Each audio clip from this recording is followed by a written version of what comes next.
Everything in existence is our teacher. The more we give, the more our wisdom grows. The more we serve, the deeper our compassion becomes.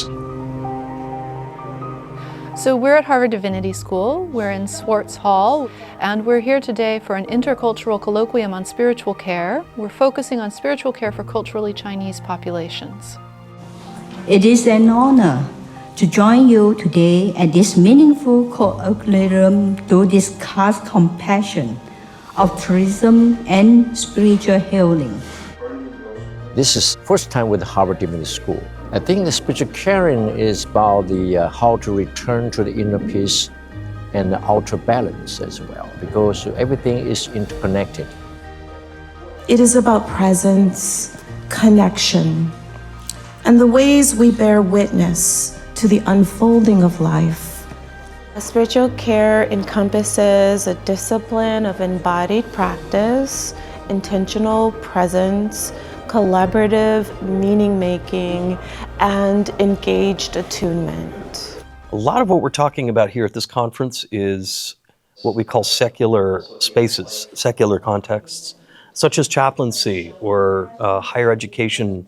It's first and foremost finding out what is the most meaningful thing to a person, regardless of whether they have a spiritual tradition or not. I'm an ordained Christian minister serving as a hospital chaplain for almost 9 years in New York City. When I serve as a multi-faith chaplain, I always join them as just being a human being. So regardless of religion, we just have this encounter and dialogue. One of the things that I've found really important in my role as a cancer hospital chaplain is bringing a sense of time into a space where there's a lot of pressure perhaps to make decisions about medical issues. In anatomy teaching of medical school for spirituality, we're not really spiritual care, it's more like spiritual support. And medicine, it is the interaction with people. And nowadays in medicine, we are dividing into finer and finer disciplines. So for each discipline, the doctor will just deal with a small part of the body and correcting that problem. So at the end, we left humanity aside, okay? And that's the problem, dichotomy, okay? So anatomists, to deal with the body they use for teaching, they treat it as specimen. So in Tzu Chi, the master expects us to treat the body as a person properly and make sure that the surviving family find their inner peace.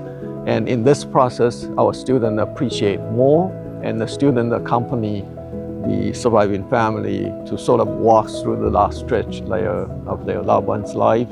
So in this aspect, students will probably transform.